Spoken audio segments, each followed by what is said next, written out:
Baik Bapak Ibu sekalian, mari kita berdoa. Bapa kami yang di surga, kami bersyukur Bapa jika pada saat ini kembali kami boleh merenungkan firman-Mu. Kami berdoa kiranya Engkau yang boleh berbicara kepada setiap kami, sehingga melalui kisah-kisah yang terjadi, kami boleh mengerti siapakah Engkau dengan lebih baik, dan kami juga boleh mengerti apa yang seharusnya kami kerjakan. Kami berdoa hanya di dalam nama Tuhan kami Yesus Kristus. Amin. Oke, Bapak Ibu sekalian, kita akan melihat Habakuk ya. Tolong ada yang share screen kan ya. Jadi di dalam kitab Habakuk ini akan kita lihat di dalam 2 Jumat. Jadi Jumat ini kita akan melihat introduction dan kemudian pasal 1. Sedangkan Jumat depan kita akan melihat pasal 2 dan 3. Dan tema kita adalah cara kerja Tuhan yang aneh. Next. Nah, pertama-tama Bapak Ibu kita akan melihat latar belakang. Habakuk kemungkinan adalah keturunan Lewi. Kenapa demikian? Karena di dalam Habakuk 3 itu kemudian kita melihat ada Mazmur yang dibuat oleh Habakuk. Dikatakan doa Nabi Habakuk menurut nada ratapan ya. Berarti dibuat untuk ibadah.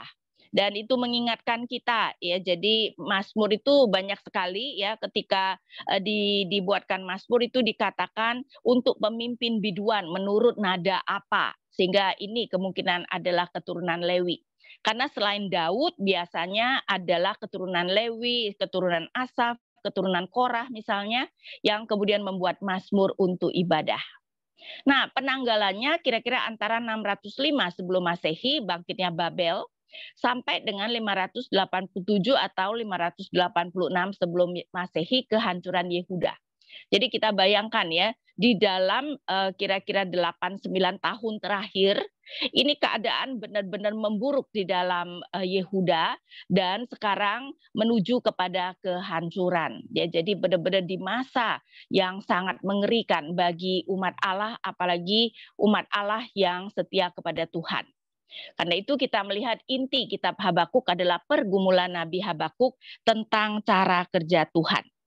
Nah, next kita akan melihat pergolakan yang ada, Bapak Ibu. Pergolakan di kancah internasional. Sebelumnya adalah Asyur yang menjadi adik kuasa ya. Jadi kita melihat boleh dikatakan 200-an tahun baik Israel maupun Yehuda hanya bisa bertahan karena mereka harus membayar upeti kepada Asyur. Tetapi Niniwe, ibu kota Asyur, sudah dihancurkan pada tahun 612 sebelum Masehi oleh Babel ya, Babel bersama-sama dengan Media. Tetapi ternyata walaupun Niniwe sudah hancur, bukan berarti Asyur sudah habis. Karena itu kita melihat apa yang terjadi adalah Mesir kemudian di dalam perjalanannya mau membantu Asyur untuk bertempur dengan Babel. Nah, Raja Yosia tidak mau Mesir membantu Asyur. Tentu saja Yosia, karena Yehuda pada waktu itu juga berada di bawah tekanan Asyur, Yosia tentu saja tidak mau kalau Asyur bangkit lagi. Jadi Raja Yosia kemudian mencoba menahan Mesir di dalam perjalanannya untuk membantu Asyur. Karena mereka kalau dari Mesir ke daerah Mesopotamia akan melewati Kanaan. Ya, jadi apa yang terjadi adalah ternyata Raja Yosia yang baik kemudian mati dibunuh oleh Firaun Neko pada tahun 609 sebelum Masehi, dan Yehuda jatuh ke tangan Mesir. Karena itu kalau kita ingat di dalam catatan 2 raja-raja misalnya ya, Firaun kemudian menempatkan, sebenarnya rakyat menempatkan Yoahas, raja anak Yosia, menjadi raja. Tetapi Firaun kemudian mencopot Yoahas, dibuang ke Mesir, dan kemudian mengangkat Yoakim misalnya menjadi raja. Tapi apa yang terjadi adalah ternyata kemudian Mesir ya yang pergi untuk bersekutu dengan Asyur melawan Babel. Babel mengalahkan Mesir, sekutu Asyur pada tahun 605 sebelum Masehi di Karkemis. Nah, karena berarti Mesir sudah kalah dan itu adalah kekalahan yang sangat telak ya, maka tentu saja Mesir tidak bisa lagi berkuasa atas Yehuda, dan Yehuda jatuh ke tangan Babel. Itu pada tahun 605. Karena itu Bapak Ibu, kalau kita ingat di dalam sejarah, untuk menunjukkan kekuasaannya, Raja Nebukadnezar kemudian membuang segelintir bangsawan ke Babel, yaitu Daniel dan kawan-kawannya. Ya, karena itu dimengerti Daniel itu dibuang pada tahun 605 sebelum Masehi. Dan sejak itu tentu saja Babel berkuasa atas Mesir. Next, kita melihat bahwa sejak tahun 609 itu ini adalah raja-raja terakhir Yehuda ya. Sejak Raja Yosia yang sangat baik itu mati, maka keadaan Yehuda itu benar-benar parah sekali. Tidak ada lagi raja yang baik, walaupun kita tahu bahwa Raja Yosia mengadakan reformasi yang sangat luar biasa. Tetapi sejalan dengan kematiannya, reformasinya sepertinya tidak berbekas. Dan kita mungkin bertanya, kenapa bisa reformasi Yosia tidak berbekas? Nah, itu adalah karena sebelumnya, ya, sebelum Yosia adalah cucu Manase. Raja Manase itu melakukan kejahatan yang luar biasa dan Allah sudah memutuskan akan menghancurkan Yehuda.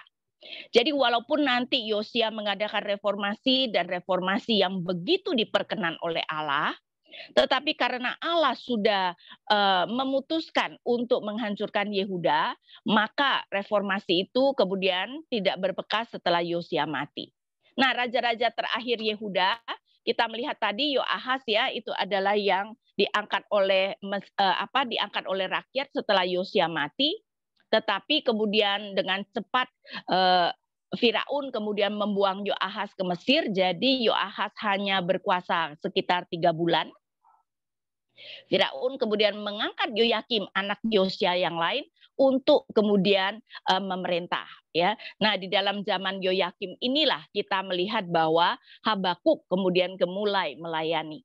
Nah, di mana di dalam zaman Yoyakim ini dia merasakan kekuasaan dari Mesir ya selama beberapa tahun, tetapi kemudian juga kekuasaan Babel.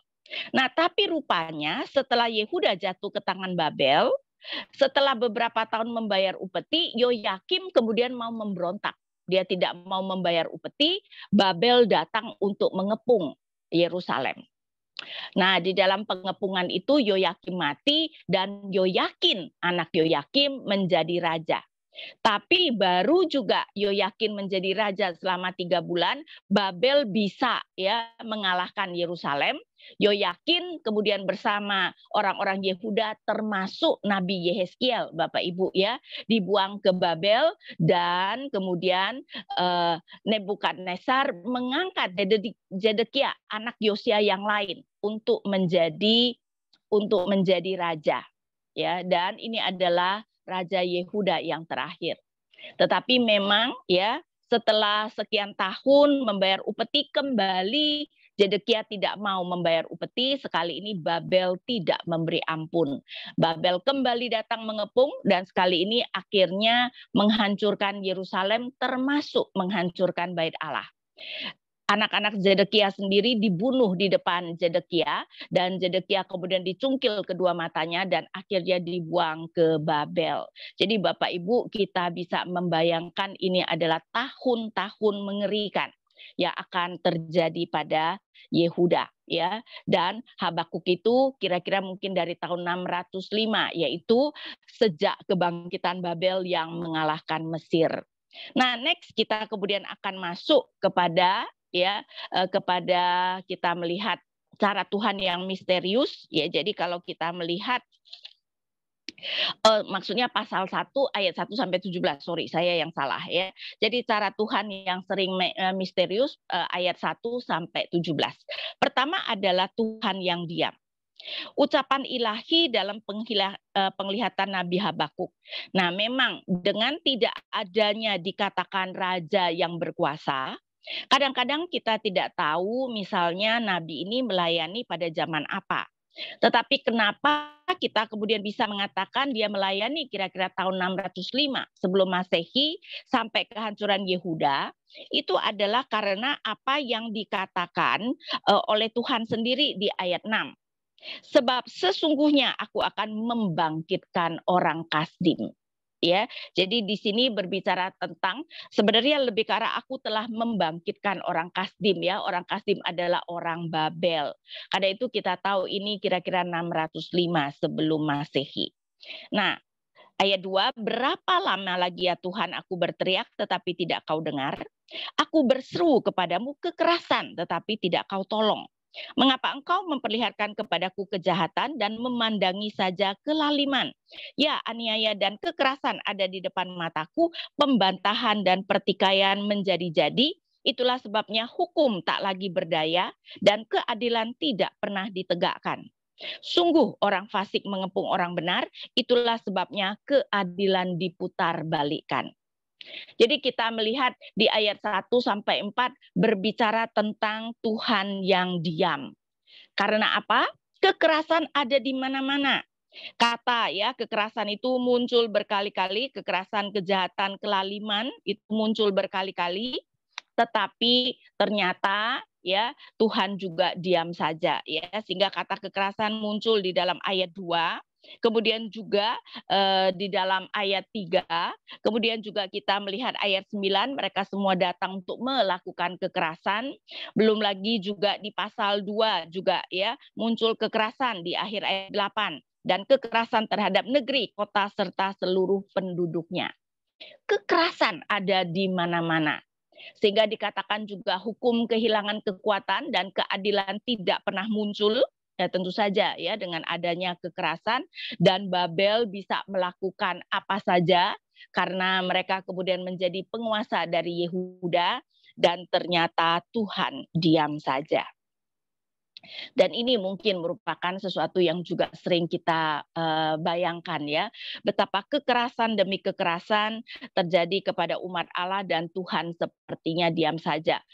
Kita bisa bayangkan pada zaman ISIS misalnya ya, walaupun memang kita di Indonesia tidak merasakannya, tetapi di negara-negara lain banyak sekali Kristen ya, terutama di Timur Tengah yang merasakan kebrutalan daripada ISIS dan itu berjalan tidak 1-2 bulan Bapak Ibu ya, itu berjalan bertahun-tahun dan saya bayangkan orang-orang Kristen kemudian berseru-seru kepada Tuhan, Tuhan mengapa Tuhan tidak menolong misalnya dan membiarkan begitu banyak orang Kristen yang mati di tangan orang-orang jahat tersebut. Ya, sehingga kita melihat Tuhan yang diam. Next, kita kemudian melihat pemeliharaannya yang tidak terduga. Nah, Habakuk kan mengeluh kepada Tuhan, Tuhan mengapa engkau membiarkan semuanya itu terjadi. Kita bayangkan Habakuk tentu saja berharap bahwa Tuhan kemudian akan mengatakan, oke Habakuk aku mengerti sekali maksudmu, aku akan misalnya membuat Babel tidak bisa melakukan banyak kejahatan misalnya. Tapi ternyata bukan itu jawaban Tuhan. Sehingga ayat 5, kita lihat jawaban Tuhan. Lihatlah di antara bangsa-bangsa dan perhatikanlah. Terheran-heranlah dan tercenganglah, sebab aku akan melakukan sesuatu pada zamanmu yang jika diceritakan tidak akan kamu percayai. Jadi Allah akan melakukan sesuatu yang tidak terbayangkan, tidak kita percayai bahwa Allah akan membiarkan hal itu terjadi pada orang percaya. Karena ternyata sebab sesungguhnya aku akan membangkitkan orang Kasdim, ya, bangsa yang ganas dan berangasan itu yang menjelajahi seluruh penjuru bumi untuk menduduki pemukiman yang bukan milik mereka. Mungkin itu digambarkan lebih ke arah Allah itu telah membangkitkan bangsa Kasdim. Bangsa Kasdim yang sudah mengalahkan Niniwe, yang sudah mengalahkan Asyur dan mengalahkan Mesir. Dan sekarang bangsa itu juga berkuasa atas Yehuda. Ya, jadi Allah yang sudah mengangkat bangsa Kasdim tersebut ya, bangsa Kasdim adalah bangsa Babel. Bahkan Allah menunjukkan bagaimana sebenarnya bangsa itu akan menjadi bangsa yang ganas. Karena itu kita melihat misalnya ayat 7. Bangsa itu mengerikan dan menakutkan. Mereka lah yang memutuskan keadilan dan kehormatannya sendiri. Kudanya lebih cepat daripada macan tutul dan lebih ganas daripada serigala di malam hari.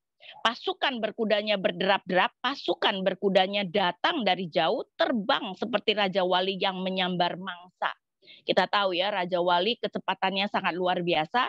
Jadi dengan cepat Babel kemudian akan menyambar mangsa dan tentu saja terutama Yehuda. 9, mereka semua datang untuk melakukan kekerasan, serbuan pasukan depannya seperti angin timur dan mereka mengumpulkan tawanan seperti banyaknya pasir. Raja-raja dicemoohnya dan penguasa-penguasa menjadi tertawaannya. Ia mentertawakan tiap kota berkubu, membuat timbunan tanah dan merebutnya. Mereka lalu melesat seperti angin dan bergerak terus. Mereka bersalah karena mendewakan kekuatannya. Ternyata kekerasan yang dikeluhkan sang nabi akan menjadi semakin dan bahkan akan menghancurkan Yehuda. Yaitu tersirat di ayat 9.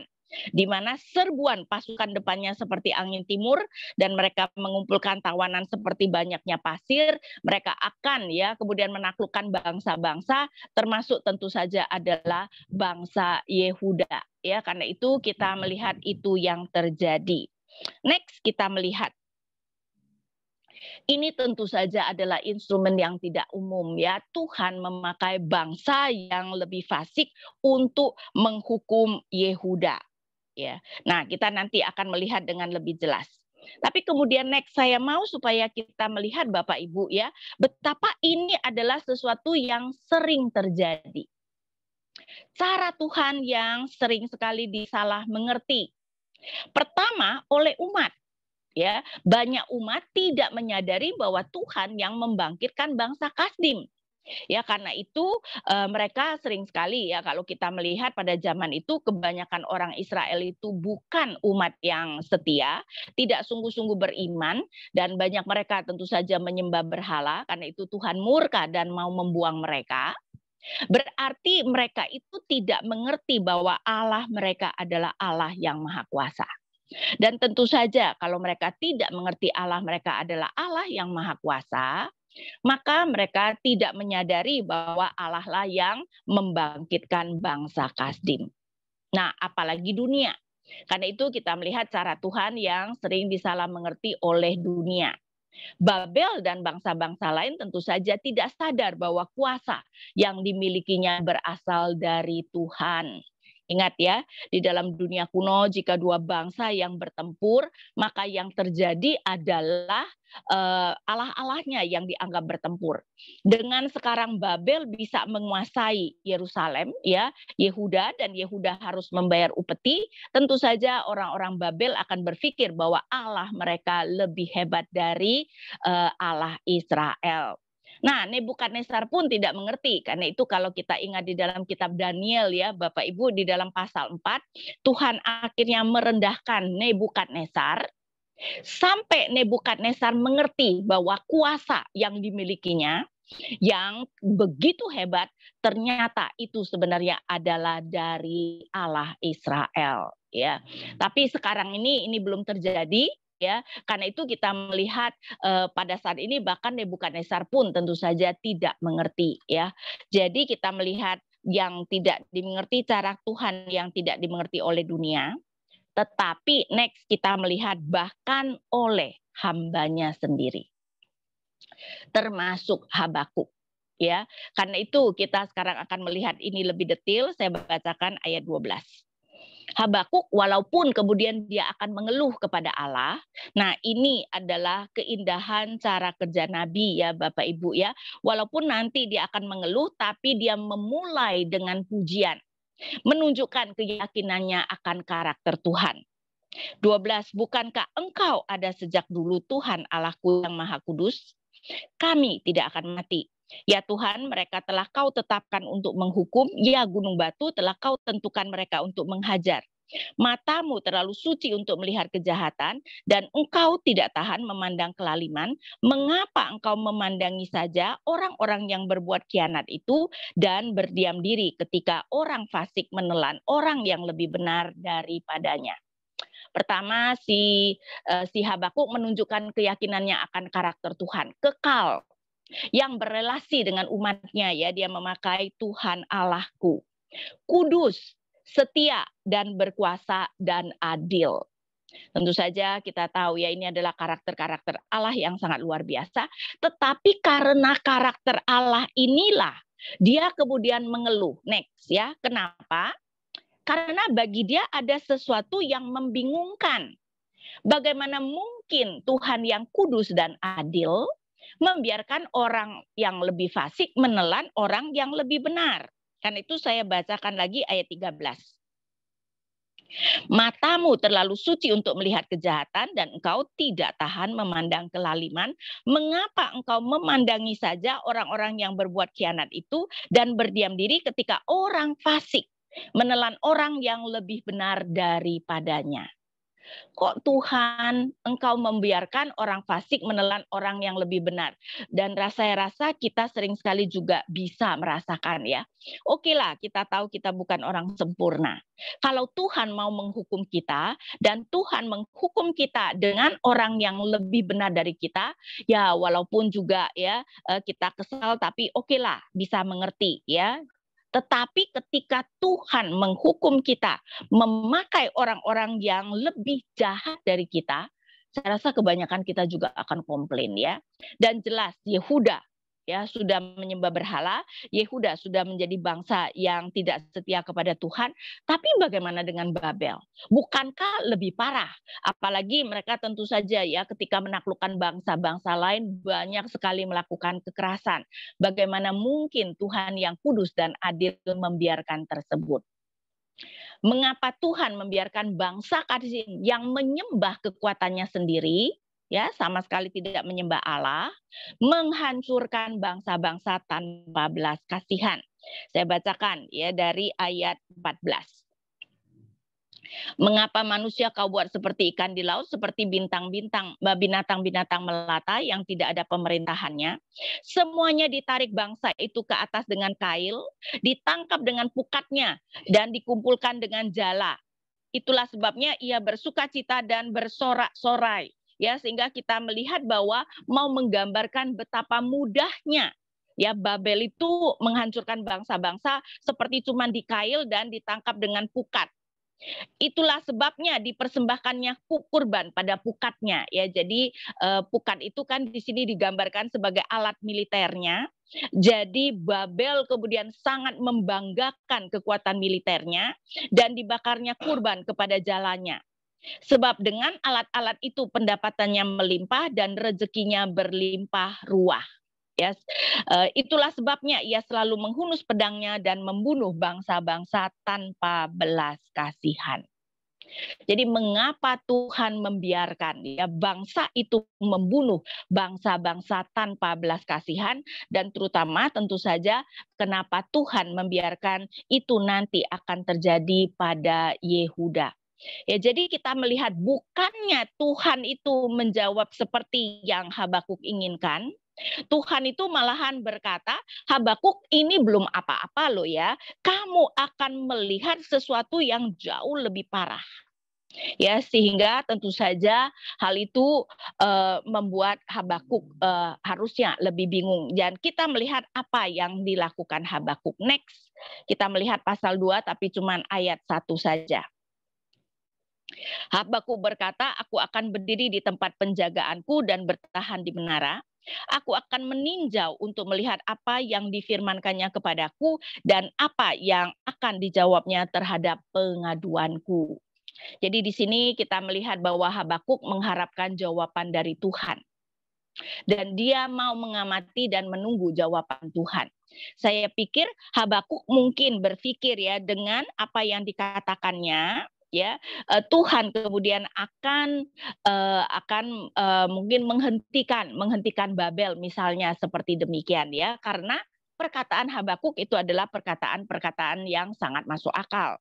Dan jangan lupa, Tuhan itu memang sering sekali menguji hamba-hambanya supaya kemudian mereka berani membantah Tuhan ketika Tuhan mengatakan akan melakukan sesuatu dan mereka kemudian tidak jadi melakukan ya apa yang Tuhan katakan akan lakukan. Dan saya rasa ini yang kemudian diharapkan oleh Habakuk. Karena itu dia berkata dia akan berdiri di menara. Jadi kita melihat sang nabi menunggu jawaban dari Tuhan seperti seorang pengintai berdiri di menara. Nah, zaman kuno kalau berperang ya atau setiap kerajaan pasti ya di kota-kota penting selalu ada menara dan ada prajurit yang akan berjaga di sana untuk kemudian mengintai tentu saja. Supaya apa? Supaya kemudian mereka bisa melihat dari kejauhan kalau musuh datang atau kalau ada pembawa berita datang atau ada apapun ya, sehingga tentu saja prajurit yang mengawasi menara itu akan mendapatkan jawaban itu atau akan melihat apa yang terjadi lebih dulu daripada orang-orang lain. Nah, si nabi juga akan melakukan itu ya. Jadi dia mengamati supaya dia kemudian dapat melihat apa yang terjadi lebih daripada orang-orang lain.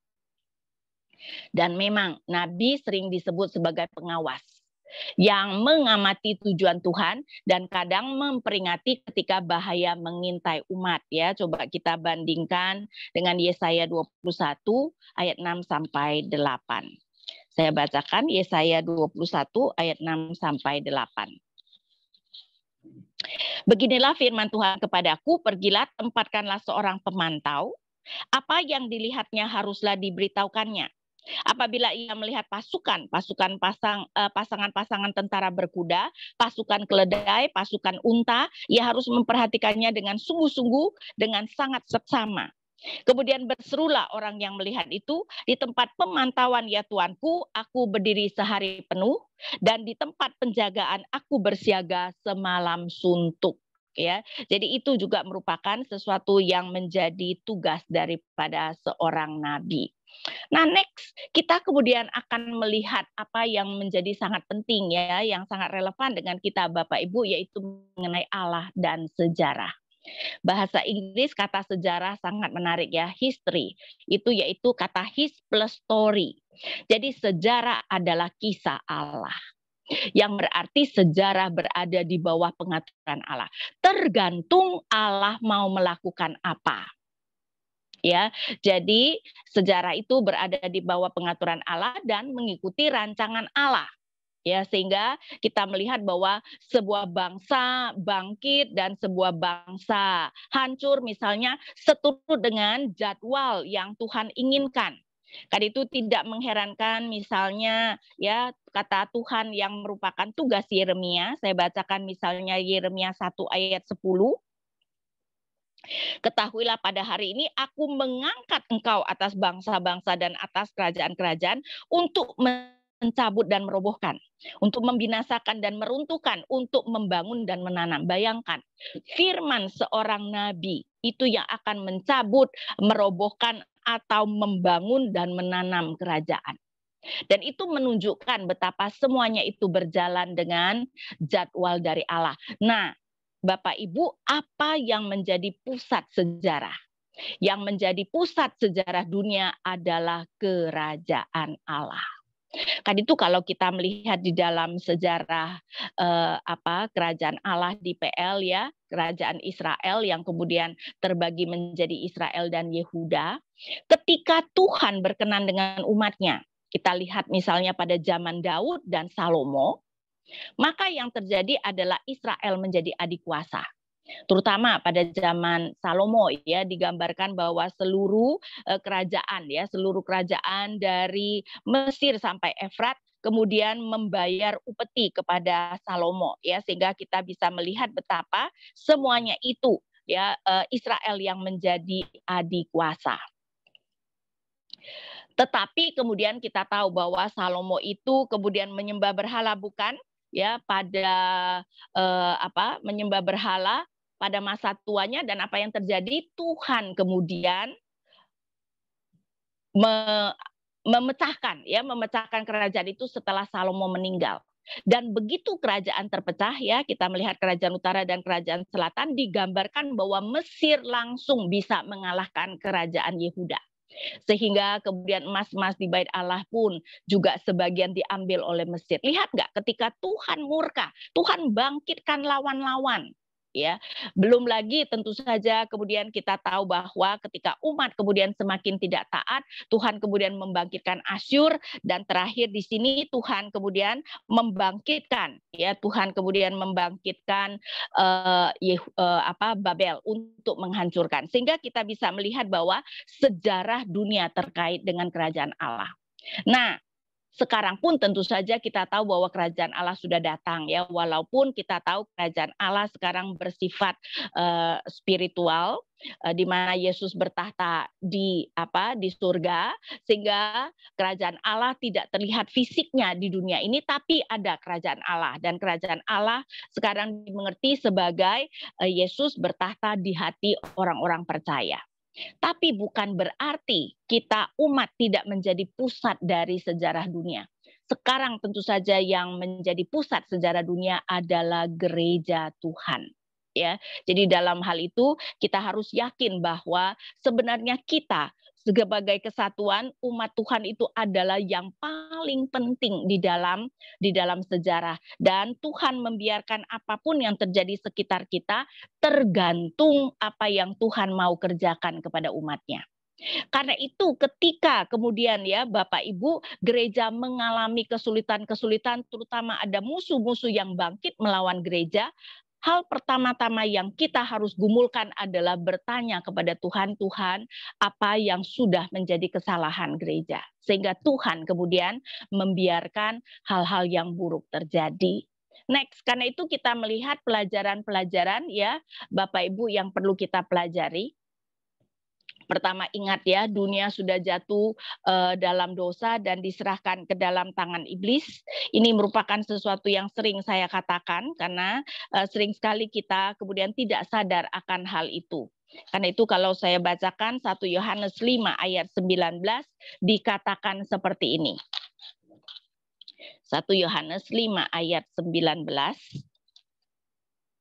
Kita tahu bahwa kita berasal dari Allah dan seluruh dunia berada di bawah kuasa si jahat ya. Kita juga bisa melihat misalnya Galatia ya, maksud saya Efesus ya. Efesus 2 ayat 1 dan 2. Efesus 2 ayat 1 dan 2 saya bacakan. Kamu dahulu sudah mati karena pelanggaran-pelanggaran dan dosa-dosamu, maksudnya mati secara rohani.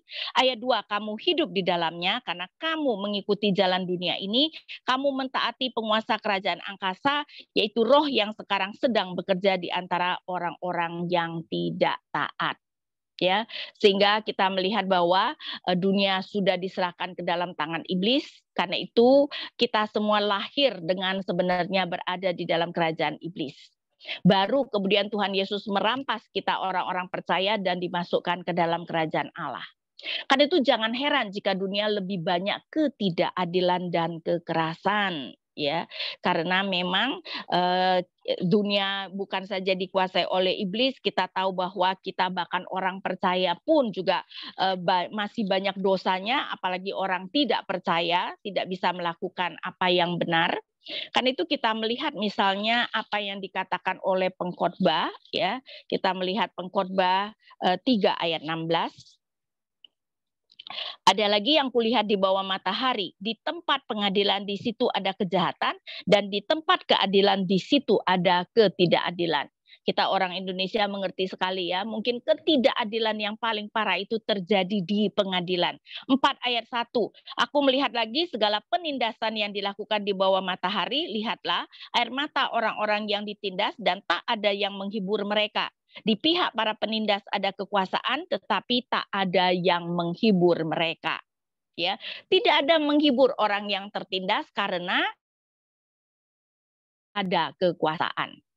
Dan Allah sering diam dan sepertinya membiarkan kefasikan menang ya. Karena itu kita pun juga tidak heran kalau sering sekali sebenarnya ya misalnya hal-hal yang buruk, hal-hal yang tidak adil kemudian kita lihat di dalam kehidupan kita. Next. Nah, Bapak Ibu, ketika kita tidak mengerti, kita perlu bergumul dengan Tuhan seperti Nabi Habakuk.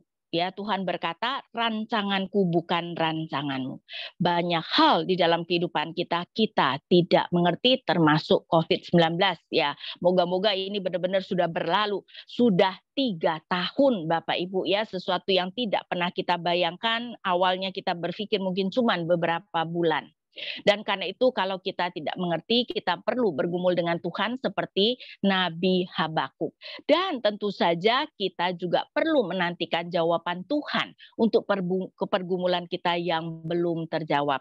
Dan sering sekali waktu kemudian menjawab kenapa Tuhan membiarkan itu terjadi. Tapi kadang-kadang waktu juga mungkin tidak pernah menjawabnya. Saya tidak tahu deh, apakah kita sekarang mengerti kenapa Tuhan membiarkan 9/11 misalnya? Ya, jadi ada hal-hal yang mungkin di dalam kehidupan kita tidak bisa mengerti, tetapi sering sekali juga Tuhan bisa menjawab melalui firman-Nya. Mungkin tidak persis ya, tidak persis pertanyaan kita, tetapi kemudian Tuhan menjawabnya dengan kemudian menunjukkan kita kuasanya, menunjukkan kita pemeliharaannya seperti apa yang Tuhan lakukan pada Ayub, dan itu membuat kemudian Ayub bisa menerima apa yang Tuhan telah izinkan terjadi di dalam kehidupannya. Oke, jadi kita hari ini sampai di sini. Saya berikan kesempatan untuk Bapak Ibu boleh bertanya.